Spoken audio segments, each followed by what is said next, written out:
گفته بودم اگه برگردی دوباره خمیره از دل و تاره کی میگیره. بعد از اون بی تو نشستنهای روزی دستای سردم و دست تو میگیره. اومدی اما دیدم دست تو سرده، گفتی اون روزها دیگه بر نمیگرده. اومدی اما دیدم دست تو سرده، گفتی اون روزها دیگه بر نمیگرده.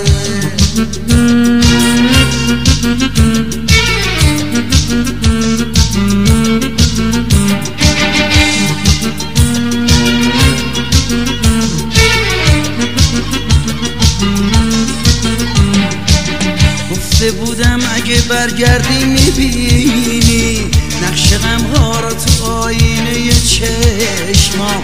میدونی اینجا تو این خونه غمگین رنگ بیرنگی گرفته بی تو دنیا. اومدی اما دیدم دست تو سرده، گفتی اون روزها دیگه بر نمیگرده.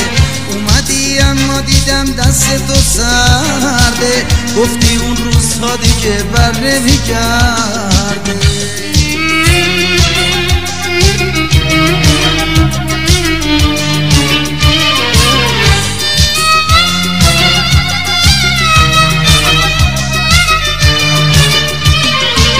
گفته بودم اگه برگردی میبینی روی این پنجره ها اسم تو مونده.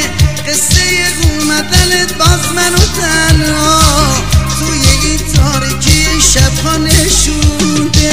بی تو موندن لحظه جفت منه، صبر ایوب زمان صبر منه. خونه بی تو خونه نیست قبر منه. بیا تا اون روزای خوبم بیا، دست من گرمیه دستاتو میخواد. قهر تو جونم آتیش میزنه.